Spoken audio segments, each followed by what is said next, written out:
Welcome to Tuku on Air. Enjoy!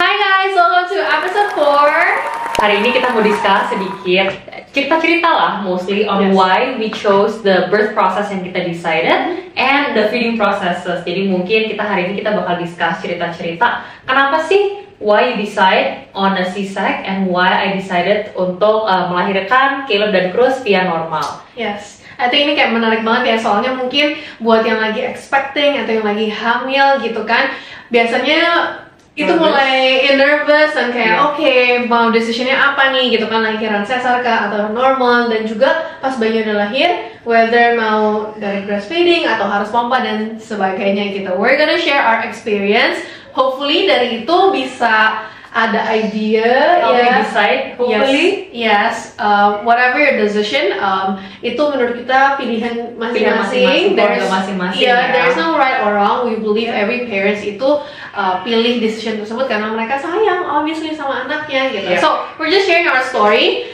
You mind starting since lu baru lahiran? Belum lupa ya. I know, and Mimi Cruz. By the way, El lahirannya both normal kan? Yep. Okay, so pas Caleb itu memang I decided to go normal. Kenapa? Sebenarnya in the beginning I was nervous. I did not know which one. Kayak mau yang mana ya gitu. Kan recently banyak banget teman-teman yang sesar, semuanya sesar gitu kan.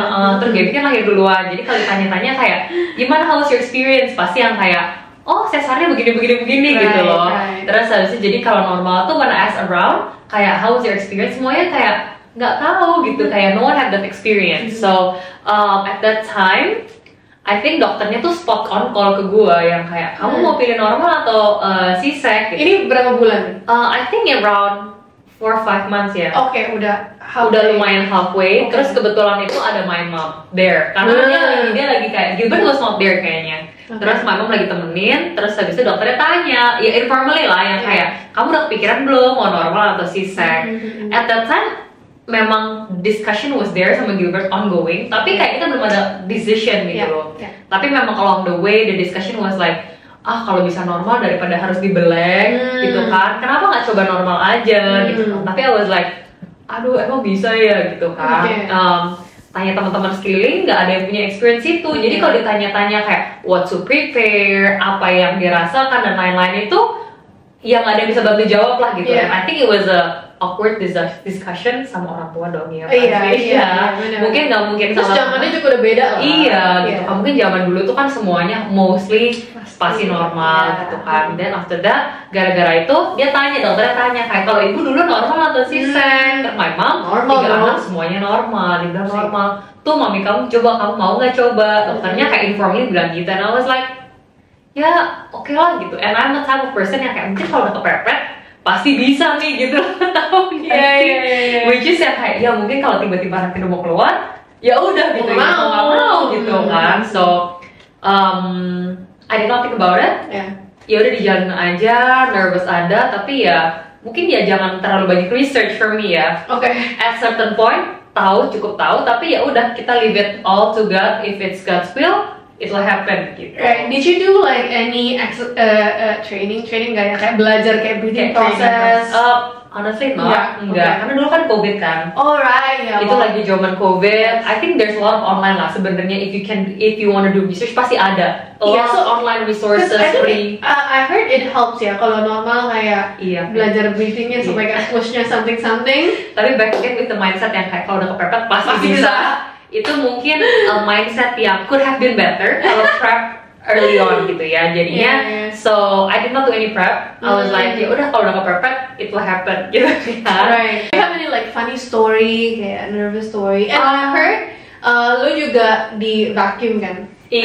Jadi sebenarnya at that time it was already 40 weeks. Ini Caleb atau Caleb ya, the first one. 40 weeks belum ada keluar. Gilbert yang kayak ayolah cepetan keluar daripada kamu. Udah harus keluar kan dokternya bilang pokoknya by Wednesday kalau nggak keluar harus diinduksi, atau kalau sampai diinduksi does not work ya udah mau nggak mau harus C-sec. And I was like ya sudah, if it happens it happens, if it doesn't happen C-sec I don't mind either gitu kan. Tapi memang dokternya suruh gua untuk walk a lot, naik turun tangga. So then karena COVID juga kita jalan banyak banget di Lu kemana? Di mall. Oh, di TH. Di TH Iya. kan kosong mallnya, Gak ada orang. nggak ada orang. Setiap hari pasangin Fitbit, harus Oh, jalan sama jalan. Gilbert. Kamu harus pakai Fitbit biar tahu jalannya berapa.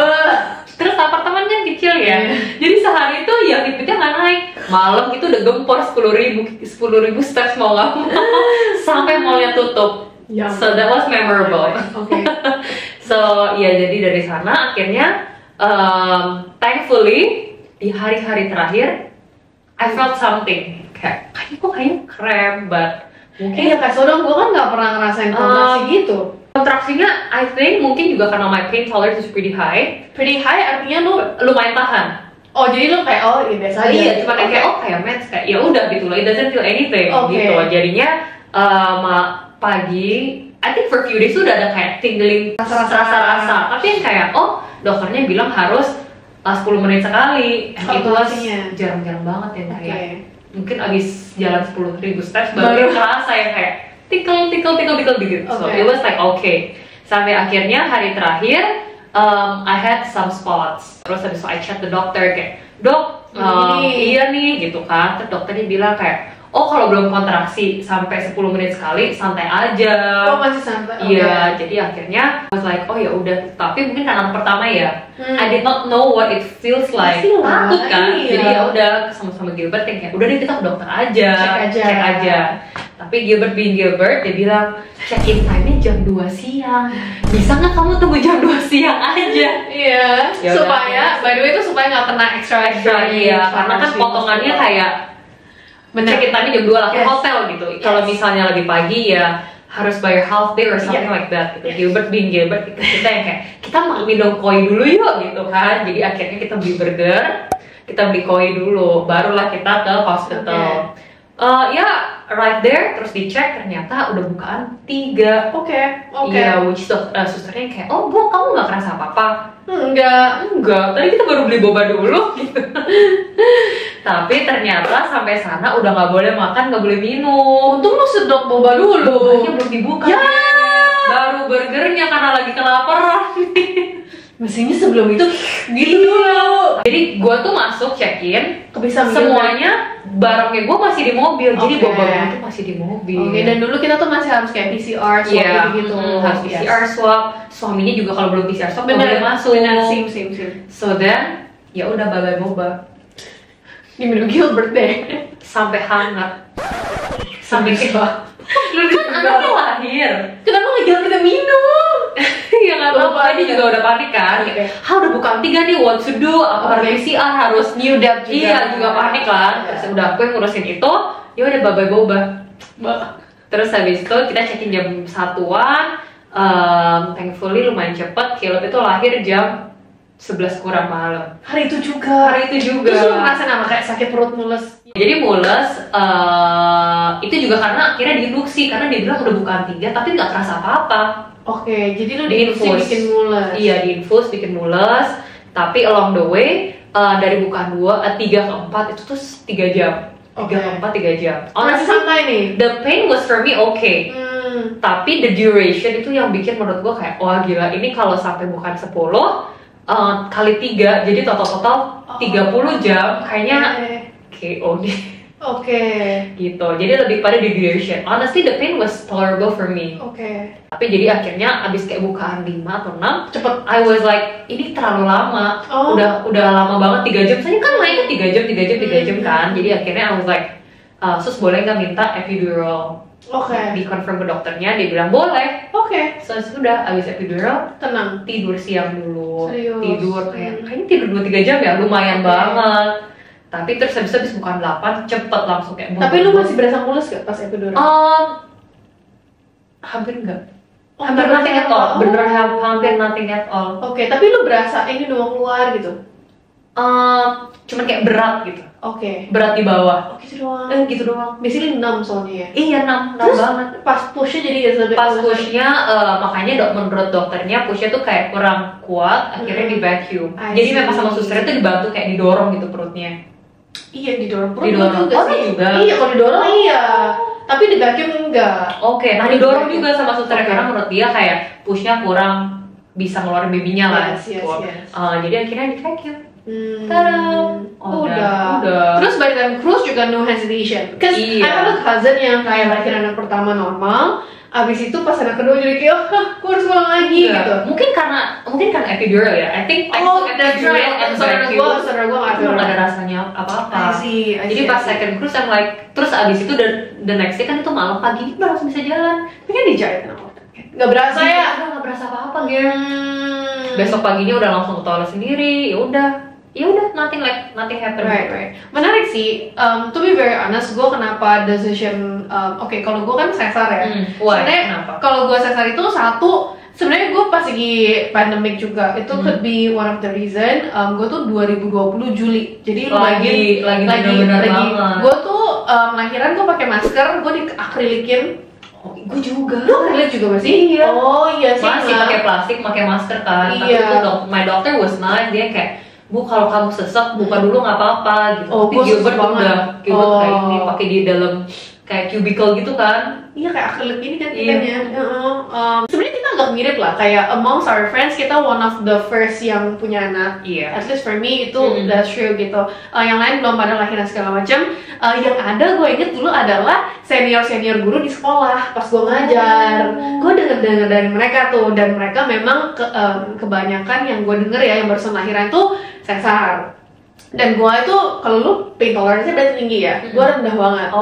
Gue tuh gitu kayak gue tahu gue tuh takut gitu di deep inside. Jadi memang secara tidak sengaja lah itu lah sengaja gue tuh mencari dokter yang pro sesar juga. Karena gue kayak if I know gue mau sesar, gue mendingan ketemu sama dokter yang allow me to do so, dan gue tahu jahitannya rapi. That's on top of my head. Nah kebetulan ketemulah dengan dokter ini, dan dokter ini bilang, ini lagi pandemik, kalau you nggak sesar gue nggak mau terima. Justru malah kayak gitu. Tapi for me, I think at that time it was the right decision for us, karena at that time that year itu by the way tuh kalau misalnya lu tiba-tiba kontraksi nih, terus lu masuk, nggak tahu mungkin sama lah, lu masuk hospital, lu swab ternyata lu positif, lu harus cari rumah sakit lain yang menerima pasien COVID. Iya, dulu gue masih kayak gitu. Tapi dokter gue disuruh kita karena ini udah due date-nya, suruh swabnya sudah 3 hari sebelumnya. Jadi udah pasti aman lah gitu kasarannya.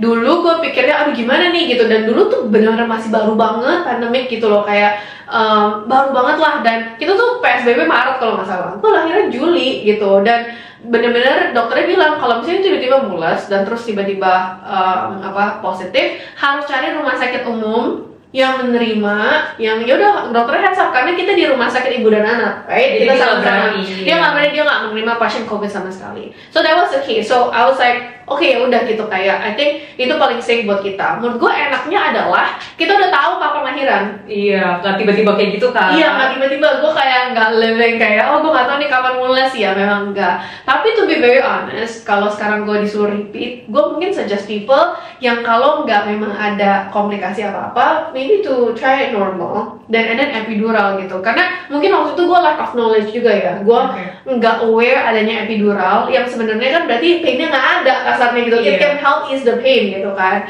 Whereas gue tahu kayak di luar negeri itu sebenarnya sesar sangat tidak dianjurkan kalau tidak ada komplikasi apapun gitu. So sekarang kalau bayangannya gue, for me, ini kan tapi gue ya, everyone could be different. Gue bakal ceritain the same thing, my experience, my decision. Tapi mungkin gue bakal bilang kayak kalau bisa normal dan epidural, I would suggest give it a try gitu. Karena itu sih, gue masih kayak kayak US aja nggak mungkin nih lu boleh pilih sesar tanpa anak lu kenapa-napa gitu kan. Kecuali kasus kayak ternyata anaknya kelilit atau segala macam memang harus sesar, itu beda cerita gitu kan. Tapi that was the experience for me, that's my takeaway juga gitu. Tapi for me, sesar was painless, kayak it was gitu kayak, dan gue nggak eraks or anything, tapi dokter gue memang I think kasih painkillernya lumayan kencang, karena gue berasa tuh kan disuruh painkiller 4 jam sekali minumnya. Gue berasa mendekati jam 4 udah mulai kayak cerut painkiller gitu. Tapi for me it was gitu, dan mungkin gue juga bilang ini sih ke orang-orang, mungkin kan dua-dua anak gue habis lahir masuk NICU ya kan. Maksudnya apa bedanya? Gue gak kepikiran sakit gue udah hilang karena gue jadi udah fokus anaknya. Iya, gue bener-bener bayangin abis baru lahiran segala macam, gue bolak-balik ke hospital gitu. For me, my own pain udah gak kerasa. Gue merasa sih kayaknya itu please factor juga karena saudara sepupu gue juga baru lahiran, another one lahiran sesar, udah erak segala macam masih berasa banget gitu kayak sakit. That could be a factor. That's why kayak for me nggak terlalu sakit. But ya buat gue gitu. How was the healing process? Soalnya kan orang banyak yang bilang kayak, oh kalau si sakit itu healingnya lebih lama, lebih I don't know, kayak prosesnya lebih susah gitu. Di jahitannya of course kita kayak dikasih perban anti air gitu segala macam yang kita harus come back lepas jahitan, which you juga sebenarnya, right? Lu nggak lepas jahitan? Jahitannya kan hilang. Oh, iya. okay. Jadi kan udah nothing at all. Okay. Cuman kayak 1 month postpartum checkup. Terus sudah. Oke. Gue harus ada balik untuk cabut jahitan. Okay. Terus ya udah dikasih krim gitu sih untuk ya basically. Iya, biar nggak berbekas gitu. Okay. To be honest, setelah lahir anak pertama ternyata gue ada keloid. Iya, padahal gue udah disuntik keloid sebelum lahir. Sebelum itu dokternya memang bisa, maybe you can ask juga gitu, apakah bisa suntik keloid dok gitu. Ada. Nah, karena gue dengan dokter yang sama anak kedua, dia lihat oh ternyata keloid nih gitu, so dia double dose. Okay. Pas lagi yang anak kedua pokoknya dikasih lebih banyak.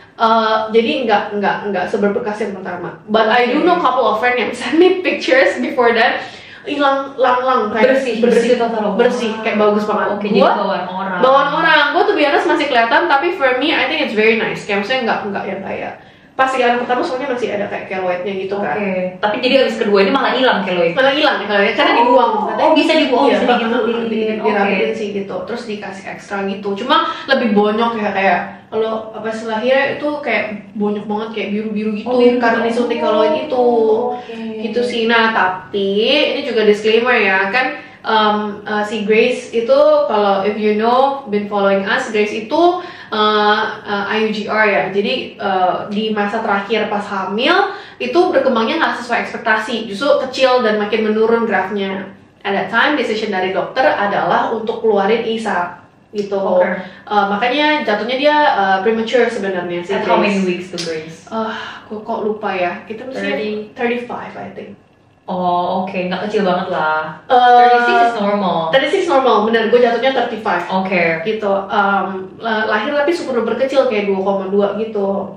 And then pas ini lahir, udah thank God pertamanya masih oke segala macam gitu. Terus tapi after that like 3 hours after dokternya masuk lagi, dia bilang harus masuk NICU ya bu gitu karena dia punya breathing problem. Jadi retraksi gitu, kayak nafasnya cepat gitu. Is that because of premature atau apa ya? We don't know, we never know gitu kan. Cuma I think my point is bisa aja anything can happen gitu. Maksudnya itu kan something yang gue nggak mau juga gitu. Waktu sebelumnya gue udah di warning dan gue udah hajar telur banyak banget kayak susu lah supaya babynya tuh lebih gede gitu. Makan es krim udah semua, literally I tried everything my best lah gitu. But that make this baby bigger gitu. But that still happen gitu. Dan waktu itu gue juga nggak punya enough resources. Setelah gue selesai segala macam baru diketemuin sama orang-orang yang experience the same. Mereka bilang gue could have asked to a special doctor. Gue tahu ada di BSD, gue cuma lupa namanya siapa gitu ya. Tapi dia memang special kayak neonatal gitu ya, kayak dia bisa cek more detailed and whatever. Tapi gue panik gitu. Gue lagi cek biasa terus kayak besok mau lahiran gitu. Oh jadi literally hari ini terus besok lu langsung direkomend untuk lahiran? Bahkan tadinya hari itu pun disuruh stay, tapi karena dicek detak jantungnya masih oke. Ya pulang dulu deh 3 hari katanya gitu, terus balik lagi gitu. Gak bisa tidur gue langsung udahan. Iya kayak you know, is the baby okay? Pasti worry-nya banyak banget. Gue kayak cek terus kayak ini kicknya berapa, cukup gak gitu-gitu. Iya. Kayak ya things like that can happen gitu. Always keep your babies also in prayer, the mommies also gitu kan. Tapi that's our birth story gitu kan. Terus what about the recovery of Joel and Grace? Itu kan you mentioned tadi sempat both of them sempat di NICU. How was the process and like how did you help? How did you cope your feelings? And so what happened? Tell us more. Kalau misalnya Joel Joel itu udah sempat pulang, jadi memang waktu itu COVID kan, udah dokternya udah warning nih, ini agak kuning, tapi boleh pulang ya Bu, dibanding di hospital, they are not sure of the safety. Iya, dibanding kena COVID. Bener, pulang aja, tapi memang disuruh 2 hari atau 3 hari, langsung cek balik kan. Oke. Pas cek balik, dokternya kayak, wah ini fix kuning banget gitu. Pas dicek darahnya, emang tinggi banget, gue lupa exact numbernya, tinggi banget, gue inget banget. Waktu itu kan gue juga masih mungkin abis ini we can talk about menyusui ya. Waktu itu kan gue masih stres banget gimana cara menyusui. Kebetulan di Grand Fam itu ada laktasi. Dia ada Magelang itu kan. Jadi itu Joel itu masuk ke dokter anaknya sama Jonah, guanya tuh pijat laktasi. Karena gue sakit banget. Jadi dia masuk ke dokter itu kan gue nggak expect kenapa-napa ya anaknya ya. Pikir cuma sekali polio, vaksin polio. Terus gue udah selesai, Jonah langsung telepon, kamu udah selesai belum gitu? Ini dicek darah, kata dokter kalau jelek harus stay gitu, harus masuk NICU gitu. Wah gila, gue langsung nangis. Yaudah kita cuma tunggu di situ, tunggu. Terus susternya kasih, Bu ini tinggi banget, ini dokternya mau ngomong. Dokternya udah pulang by the way, dokternya ada kayak di another hospital. Di telepon dokternya bilang, gue lupa angka dia berapa, tapi gue ingat banget dia bilang, Bu ini kalau sampai angka 25, which is juga nggak jauh dari situ, tuh bisa sampai kerusakan otak bla gitu loh, permanen loh Bu, jangan main-main ya, jangan pulang gitu. Gila gue langsung nangis bener di depan susternya, gue langsung nangis, woy. Anak pertama gitu, gue kayak dalam hati juga agak sedih lah, maksudnya kayak aduh kok gue nggak notice anak gue sekuning itu di rumah. Pas gue liat foto, oh iya kuning ternyata. Baru sadar. By the way kuning juga bisa lihat dari mata, right? Iya kan? Kayak nggak putih kan? Bener, nggak putih gitu. I did not know about that gitu. Ya udah, langsung gue pakai pulang anaknya. Langsung masuk. Nah pas lagi Joel, new parents kan, kita benar-benar clueless and what all. Gue bolak-balik setiap 2 jam sekali sama Jonah. Subuh pun anterin antarasi. Dengan segala upaya yang kayak gue nggak tahu gimana cara pompa, ya kan? Ya udah. Ya mau nggak mau. Sedikit pun gue inget banget, gue mau drop kan. Kita kan harus pulang, mau ngambil baju segala macam. Tunggu Cok, gue pompa dulu. Gue usahain lah pokoknya ada supaya gue bisa balik. Itu lagi, gue pompa di hospital. Yang mobil gue pompa lagi. Gue pompa udah stres. Kayaknya harus ada sesuatu yang masuk. Bener. Gimana caranya kuningnya turun. Bener, gue pikir gitu. Dan waktu itu juga dokternya nggak offer kayak oh mau formula dulu nggak, enggak gitu. Beda sama Grace karena udah tahu langsung masuk NICU. Grace itu dokter langsung bilang kan premature. Bu, saya stokin dulu. Ini ada kayak formula khusus premature. Kalau kenapa-napa kita buka ya Bu gitu. Gue kayak gue kayak what's best for the baby. Iya, I don't mind, bener. Gitu. Dan itu juga kita lebih mungkin karena ada formula juga ya. Jadi gue kayak nggak terlalu worry banget tentang ASI. Kita udah lebih better untuk kayak pace ourselves nganternya. Jadi kalau nggak salah nyokap gue nganter sekali, terus gue nganter sekali to visit. Ya, dan itu pun jadi sehari tuh gue cuma visit sekali. Oh, lu kompal semuanya, kumpulin terus langsung drop. Instead of pas Joel 2 jam sekali. Iya, malah gimana di jalan, Bu. Emang, di mobil gue pompa terus gitu. Nah, that was for Grace gitu. Tapi Grace itu lebih beratnya karena she was there for almost 2 weeks. Iya, dan gue setiap hari cuma bisa telepon sehari 2 kali kayak gimana kabarnya sus gitu. Belum membaik Bu gitu. Terus gue kayak, lu nggak bisa ketemu dan lihat dia. Grace masih bisa jual, gue nggak bisa. Jual gue nggak even bisa enter. Lu nggak bisa lihat sama sekali. Nggak bisa. Grace bisa tapi gue nggak even boleh pegang awal-awal. Oh jadi di dalam ininya, terus babynya ya udah lu lihat dari jauh doang. Benar. Nanti udah berapa hari udah oke, gue masih boleh masukin tangan gue, tapi gue nggak boleh gendong. Oh gitu. Dia nggak boleh dikeluarin. Nggak boleh. Suster belakangan kayak udah lepas segala macam, suster boleh gendong tapi gue nggak boleh gendong. Kayak takut kali. Terus kan juga pakai selang-selang warna banyak gitu. Jadi mungkin bahaya kan. But ya itu yang pas Grace lebih ini banget sih karena kayak we felt like there's nothing that we can do gitu kayak terus ya piye gitu kayak oh iya oke sus gitu ya sudah gitu. But ya gitu sih. Terus pas pulang ke rumah gimana? How was the process pulang ke rumah? Terus how did you decide lanjutin botol kah? Atau kayak how's the feeding process since then? Nah, so karena both-nya udah NICU, jadi both-nya tuh udah ngerasain pakai botol. Joel pun juga? Iya, Joel pun juga. Gue ingat pertama kali Joel bisa latch itu di rumah sakit sebelum masuk NICU. Makanya gue nangis-nangis, gue baru ngerasain kayak, oh dia bisa latch for the very first time ever as a mom. Terus gue harus let him go to NICU gitu kan. Tapi both, jadi dua-duanya tuh nyicip botol. dari Oke, awal, dari no awal, choice iya. ya kan. Tapi pas pulang itu gue nggak tahu sih kenapa ya gue dulu, tapi gue kayak gue mau DBF gitu. I don't know why. Tapi pas 3 hari sebelum dia masuk NICU tuh sebenarnya udah coba. Gak bisa. Dua-duanya gue coba.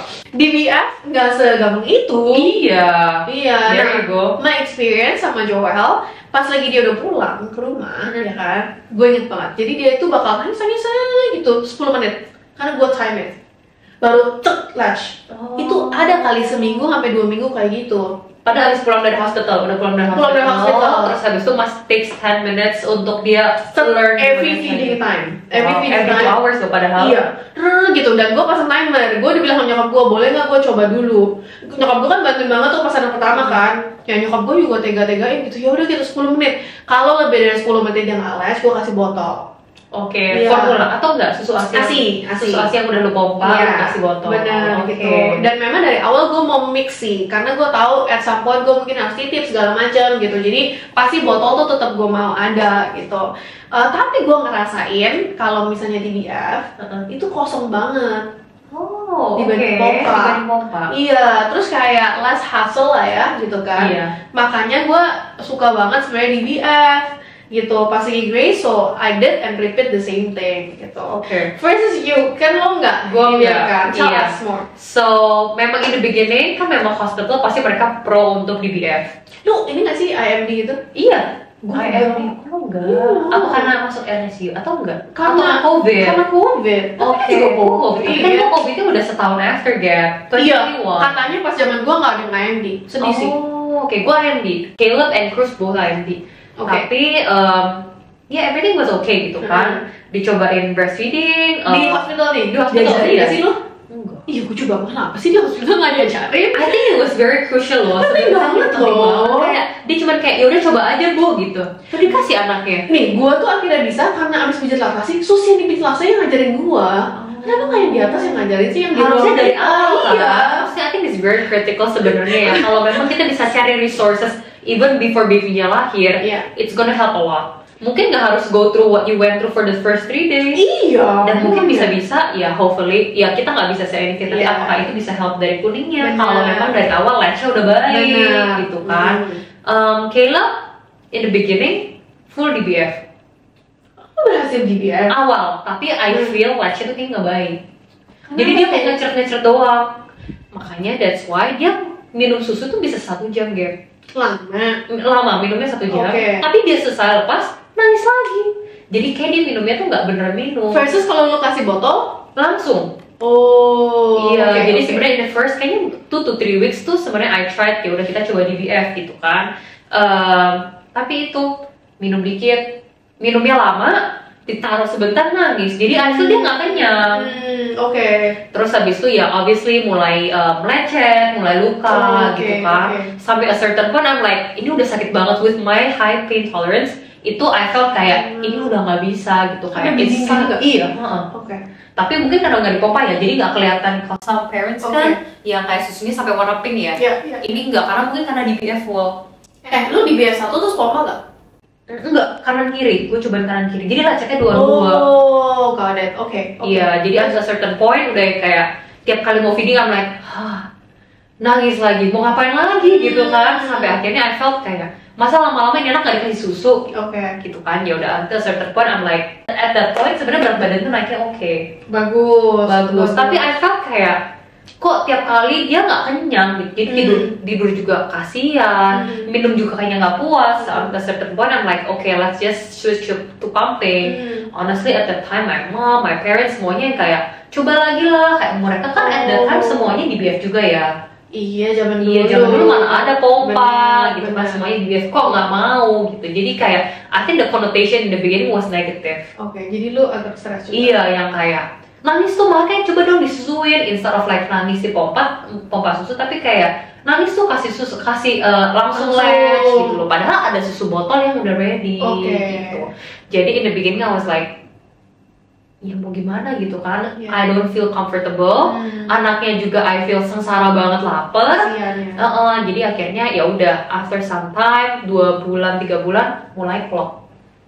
Lu pernah experience itu nggak? Iya, karena pumping kan? Iya, nah semuanya disalahin. Iya tuh karena pumping, semuanya karena pumping gitu kan. So I felt like kayak, aduh I'm so horrible gitu kan. Gua sakit, disalahin, coba makanya latch anaknya. Tapi ya, terus kalau abis lahiran tuh hormonal banget. Iya, emosional banget baper kan. banget. Iya, udah baper, capek, disalahin, Iya. lagi meriang karena clock. Benar. Wah, udah tuh everything comes in together gitu kan. Honestly at that time I felt malam itu waktu terlama seumur hidup gue. Kenapa sakit Malam banget? tidur kan, tidur malam nggak ada yang bantuin, Oke. nangis harus pompa, kasih susu juga gitu. Lu cuci sendiri gak dulu? Iya, Iya, gue dulu juga. belum pinter kan dulu. Hmm. Botolnya cuma 1 set. Ya elah, gua langsung sebanyak mungkin El. Newbie kan, gue kan gak kepikiran. Lu capek diri sendiri sih. 2 jam, setengah jam, pompa 15 menit cuci, masukin steril.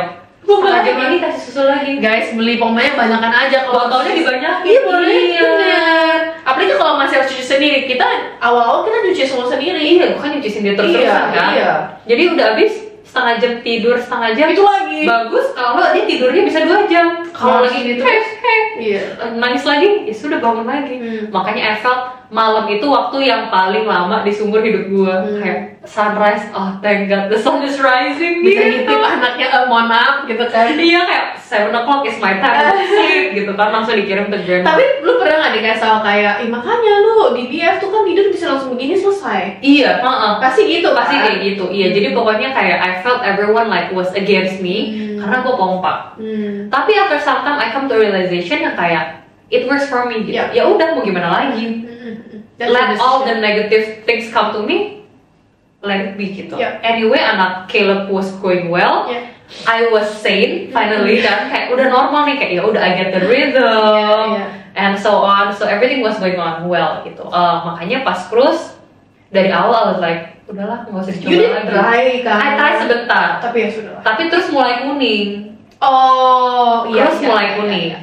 Disuruh balik, dokter ternyata bilang, oh ini agak kuning, harus dikejar dari susunya bu, dibilang gitu. And I was Udah, like, gitu. di BF nggak tahu diminum berapa, 10 mili, 30 mili. Padahal I felt pas cruise itu dia habis nyusu bisa tidur tenang. Ini walaupun di BF maksudnya. Iya, Oke. jadi I felt kayak, wah ini kayaknya kalau ini bisa nih, tapi kok kuning gitu kan. Jadi I was like, udahlah daripada ini tambah kuning, terus denger cerita dari Gaby juga kalau sempat kuning sampai harus masuk NICU, I was like, udah langsung botol aja lah gitu. Iya. And yeah, it works for us. Iya. It works for us Iya, gitu. iya. Gue pasti Grace sebenarnya karena kan jarak umurnya kan sedikit ya. Dan waktu itu gue nggak ada nanny or anything gitu. Jadi gue harus jaga Joel sendiri juga. Jadi tuh gue lebih banyak pompa at that time. Oke. Pompa dan gue tuh nyoba pompa handspring gitu. Ya mungkin kurang tepat ya. Terus aduh nggak tahu sih mungkin ada yang lihat atau enggak. Anak 2 ya gue jaga semua sendiri, nggak fokus. Kalau anak 1 kan kayak, make sure ini kosong nih gitu kan, make sure udah oke segala macam. Ini kan ya udahlah sedapatnya gitu. 15 menit udahlah Udah gitu kayak itu pun gue udah pakai handsfree loh karena gue supaya bisa main sama Joel masih gitu. Tapi nggak kosong. Akhirnya gue sampai masih tes, akhirnya gue sampai minta antibiotik. Karena it was that painful gitu, kayak itu sakit banget. Gue udah coba pijat laktasi. Sebelumnya pas Joel pijat laktasi itu aman. Ini enggak, udah sampai 2-3 kali pijat laktasi enggak sampai akhirnya gue kayak ini gimana, gue sama menggigil meriang gitu-gitu juga kan. Akhirnya dokter ya kebetulan kan juga dia kayaknya konsultan laktasi gitu kan, dia akhirnya kasih antibiotik, itu baru mendingan gitu.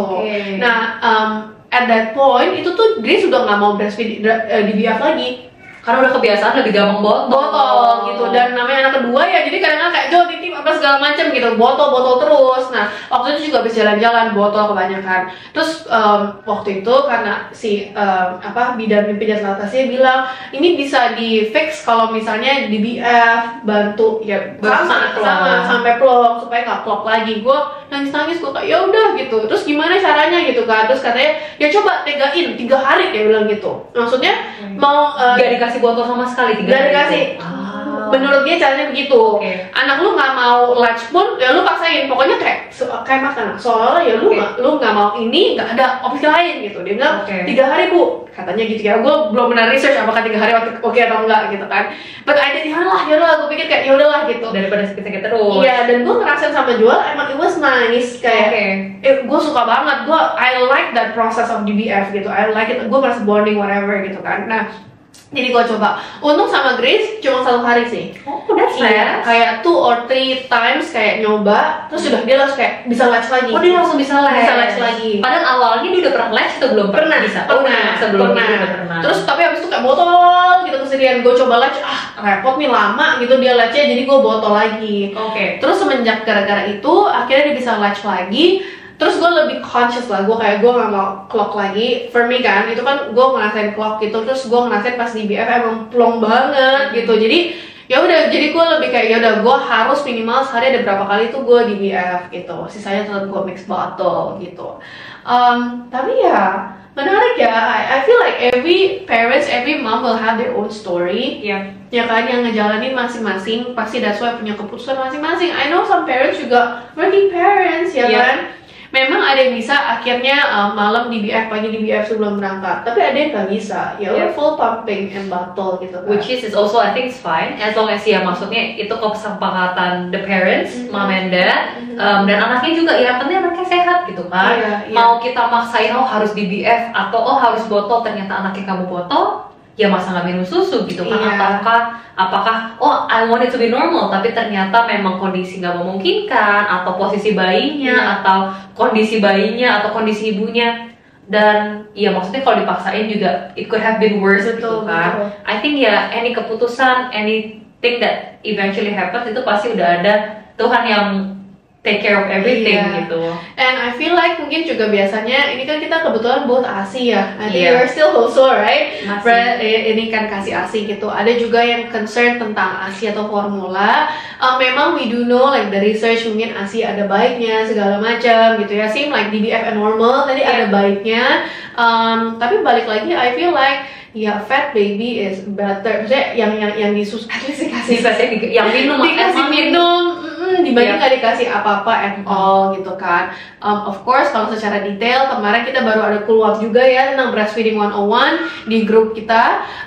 Memang dibilang kalau pas lagi lahir memang mungkin nggak langsung ASI itu bisa keluar ya El. I think it's very important to know ya. Dan bayi itu punya cadangan 3 hari untuk mereka nggak minum susu gitu. Mereka masih punya cadangan, dan lambung mereka saat newborn itu sekecil biji kelereng katanya gitu. Jadi kalau masih kayak cuk 3 hari pertama cuma dapat oke banget, dapat kolostrum doang gitu. So don't stress out a lot. Gue merasa ASI gue banyak saat gue nggak stress.